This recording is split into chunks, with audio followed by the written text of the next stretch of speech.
Hello Radhe. तर मग आज आपण बघणार आहोत campaign in the south. Shivaji महाराजांची जी दक्षिणेकडची मोहीम होती त्यावरचा हा चॅप्टर आहे. तर राधे, शिवाजी महाराजांनी मुळात ही दक्षिणेकडे आपला मोर्चा का बरं वळवला असेल? तर शिवाजी महाराजांना आदिलशहाकडून आता जास्त भीती राहिली नव्हती, कारण की आदिलशाही ही मोडकळीस आली होती. त्यांना जे मुख्य धोका होता तो मुघलांकडून. औरंगजेब हा टपून बसलेला होता मराठा साम्राज्याला बळकावण्यासाठी, महाराजांचं स्वराज्य संपवण्यासाठी. मुघल बादशाह औरंगजेब टपून बसला होता. मग शिवाजी महाराजांना वाटलं की आपण दक्षिणेकडे काही किल्ले, गड किल्ले काबीज करावे. आणि त्यासोबत दुसरं एक मुख्य कारण होतं, त्यांचा सावत्र भाऊ व्यंकोजी हा तंजावरमध्ये शहाजीराजांनी दिलेली वंशपरंपराने त्यांना जी मिळालेली वतन होती, तिथली जहागिरी होती, ते सांभाळत होते व्यंकोजी राजे. पण व्यंकोजी राजे शिवाजी महाराजांना स्वराज्याच्या कार्यात मदत करत नव्हते आणि त्यांच्यामध्ये काही मतभेद होते. मग शिवाजी महाराजांना वाटलं की आपण व्यंकोजी राजांना पर्सनली जाऊन भेटावं आणि आपल्यातले मतभेद दूर करावेत. अशा पद्धतीनं आणि व्यंकोजी राजांना पर्सवेड म्हणजेच कन्व्हिन्स करावं, त्यांची समजूत घालून आपल्या स्वराज्याच्या कार्यात त्यांना मदतीसाठी प्रेरित करावं. अशा दोन मुख्य कारणांनी शिवाजी महाराजांनी आपली मोहीम दक्षिणेकडची सुरू केली. सगळ्यात पहिलं कारण की दक्षिणेकडील काही गडकिल्ले जिंकून तिथं आपला बेस बळकट बनवावा, जेणेकरून जेव्हा नॉर्थ साईडनं उत्तरेकडून मुघल जेव्हा अटॅक करतील तेव्हा हा एक आपला बेस राहील, जिथून आपण मुघलांचे जे वार आहेत त्यांना आपण रेजिस्ट करू शकू. त्यांना प्रतिकार करण्यासाठी आपल्याला एक बेस चांगला राहील साऊथला. म्हणून त्यांनी साऊथकडे आपले गड किल्ले जास्त अजून काही काबीज करावे, म्हणून दक्षिणेची मोहीम ही आखली, दक्षिणेकडे जाण्याचं ठरवलं. तर चल मग एकानंतर एक आपण शब्द बघूयात. तर सगळ्यात पहिला शब्द राधे, शॉर्ट लिव्ड. इकडं बघत जा, वहीमध्ये लिहिलेले आहेत शब्द. कॅम्पेन इन द साऊथ या नोटबुकमध्ये हा चॅप्टर आहे. तर इथे आल्यानंतर पहिला शब्द आहे आपला शॉर्ट लिव्ड. शॉर्ट लिव्ड म्हणजे काय? थोड्याच अवधीसाठी. आता झालं काय बघ राधे, 6 जून 1674, 6 जून 1674ला शिवाजी महाराजांचा राज्याभिषेक झाला. पण अवघ्या काही दिवसातच, 11 दिवसातच जिजामाता वारल्या. तो होता दिवस 17 जून 1674, 17th of June 1674. म्हणून शिवरायांचं जे आनंद होतं ते फार कमी काळासाठी टिकलं. राज्याभिषेक आणि हे जे राज्याभिषेकाचा सोहळा इतका उत्कृष्ट पार पाडून जे आनंद होतं ते अवघ्या 10-11 दिवसामध्येच त्याच्यावर विरजन पडलं. ती खुशी फार काळ टिकू शकली नाही. It was short lived. ती फार काळ टिकू शकली नाही, थोड्याच अवधीसाठी राहिली. म्हणून इथे वाक्य आलंय, the coronation ceremony was over but it's joy was short-lived because a short while after the coronation on 17 June 1674 Mansaheb passed away. त्याच्यानंतर काही शब्द आलेत राधे. शिवाजी महाराजांना लोक रयतेचा राजा, त्यांचा पाठीराखा म्हणून बघायचे.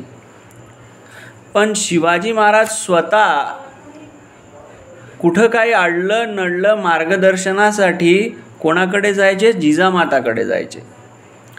तर मग इथे जे प्रजाजन शिवाजी महाराजांना आपला पाठीराखा, रयतेचा राजा, आपलं रक्षण करणारा समजायचे, त्या रयतेसाठी इंग्रजीमध्ये शब्द आला आहे सब्जेक्ट्स. दुसरा शब्द आहे सब्जेक्ट्स. बघ वहीमध्ये SUBJECT. जसं हिस्ट्री, जॉग्रफी, हिंदी, मॅथ हे सब्जेक्ट्स आहेत, त्याला विषय म्हणतात. त्याचाच सब्जेक्टचा अजून एक दुसरा अर्थ असा होतो की प्रजाजन म्हणजे रयत. आणि शिवाजी महाराज जे सल्ल्यासाठी जिजामाताकडे बघायचे, जिजामातावर अवलंबून राहायचे, तर त्या सल्ल्यासाठी इंग्रजीमध्ये शब्द आहे ॲडवाईस. ADVICE advice. ॲडवाईस म्हणजे सल्ला, गाईड म्हणजे मार्गदर्शन. इथे वाक्य खूप सुंदर आलं बघ. Shivaji Maharaj himself depended upon the advice and help of Maasaheb. She was the true guide and guru in his life.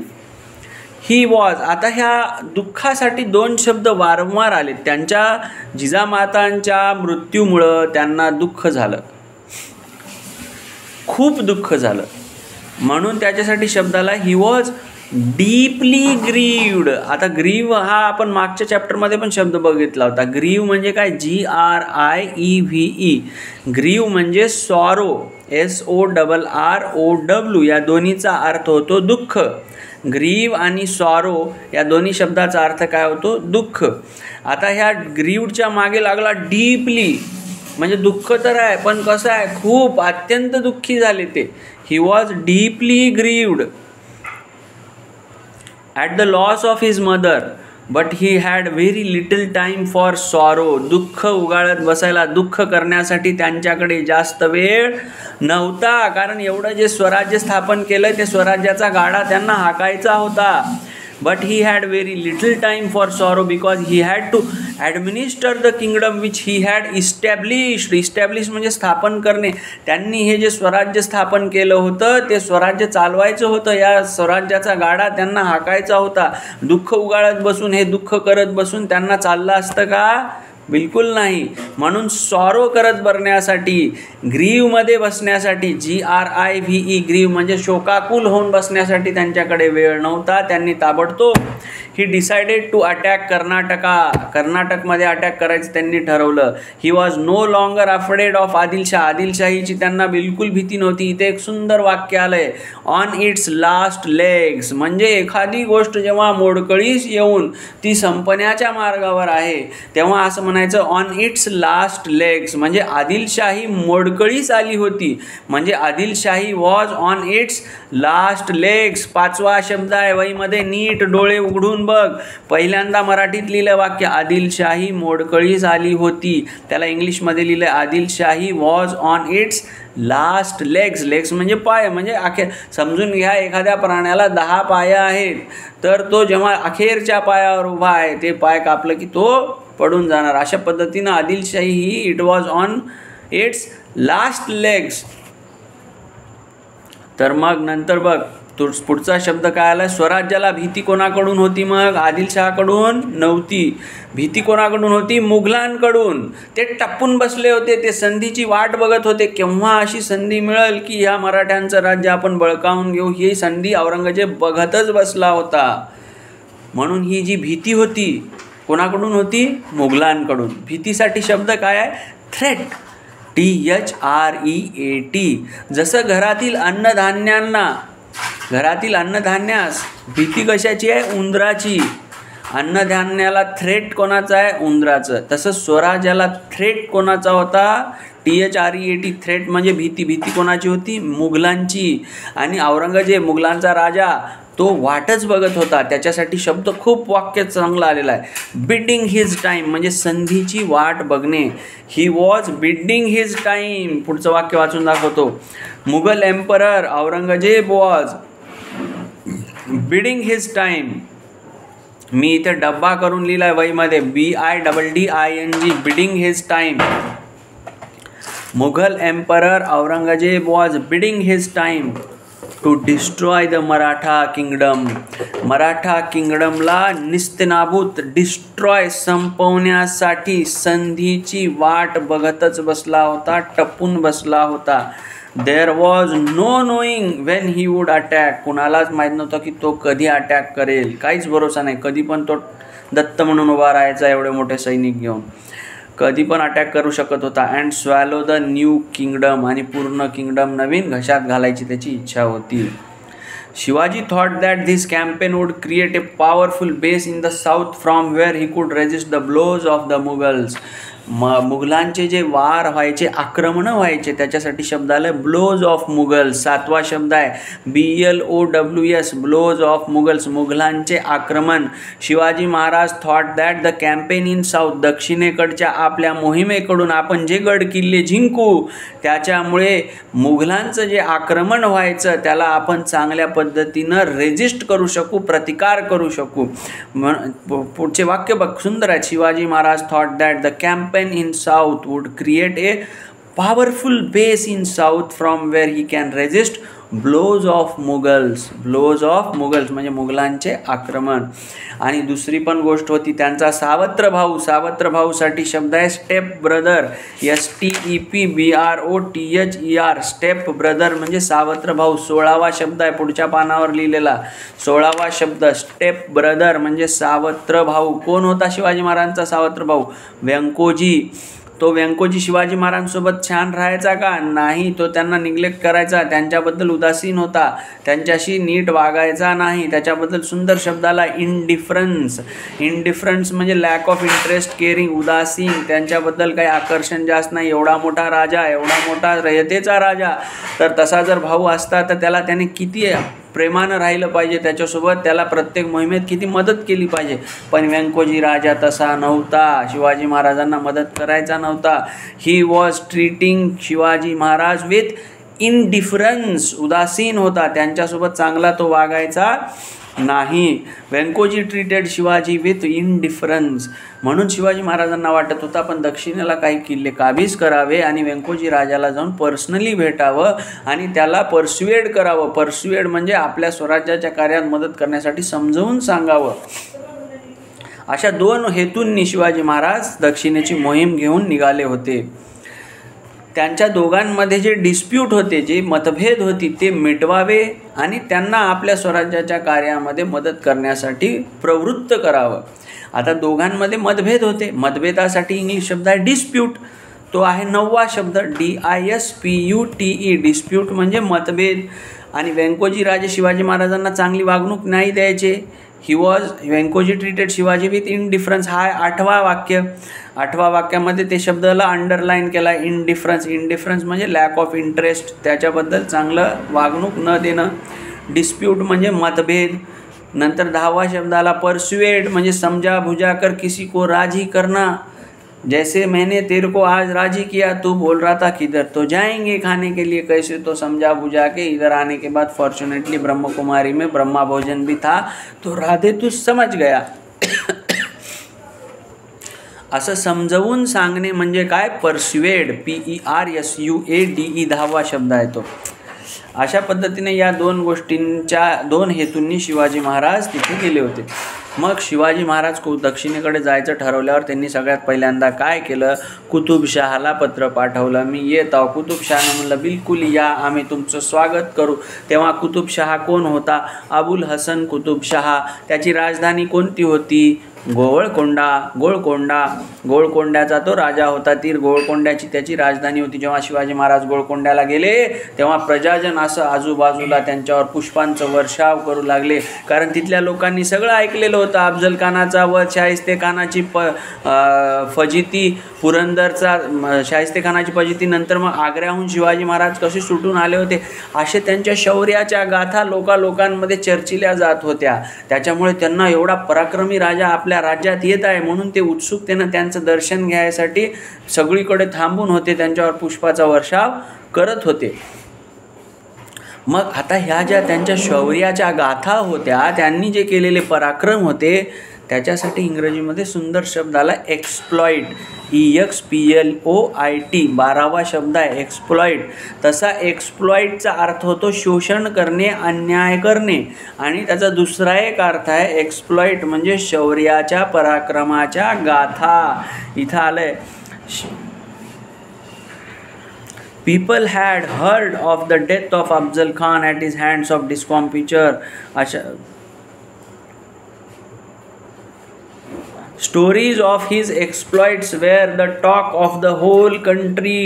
पूर्ण प्रजाजनांमध्ये त्यांच्या पराक्रमाच्या गाथा ह्या चर्चिल्या जात होत्या. तिथे वाक्य आहे पुस्तकात, stories of Shivaji Maharaj exploits were the talk of the whole country, म्हणजे शिवाजी महाराजांच्या पराक्रमाच्या गाथा. मग नंतर पुढे एक शब्द आलाय